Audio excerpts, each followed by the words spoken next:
Cecil.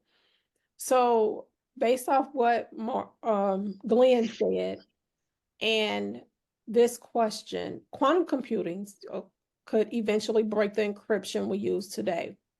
How soon do you think this could happen?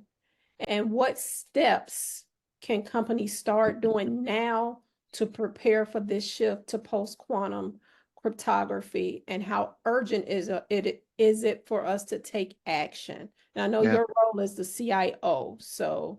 yeah.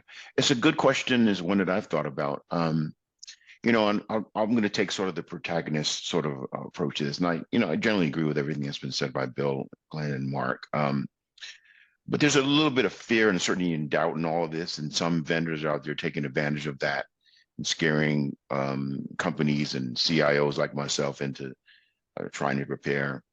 Um, I think the first thing is obviously get educated, sort of like what we're doing here today for folks to get an understanding of what the implications of this might be. Um, I think the likelihood that everything is going to be decrypted on some date is probably highly unlikely. First of all, um, quantum computing certainly is coming, but it's really expensive right now, incredibly expensive. And if it's going to become something that's more pervasive, it's probably going to start with nation states Right. because they have the resources and the money to be able to afford a quantum computer. They're also not stable yet. That's the other thing.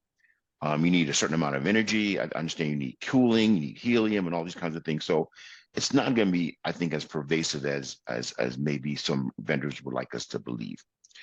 I think the one challenge is the one that Glenn mentioned and Bill alluded to, which is this store and decrypt later. So we know there's breaches virtually every day of some data of some type. It's not all getting decrypted, but that data has been stored somewhere. These hackers are not, or these ransomware actors are not giving that data back. They're not destroying it. They're not deleting it, despite what they might say when you pay them a ransom. And so that is a danger. And so for some of this data that has an infinite shelf life, yeah, that data is going to be compromised.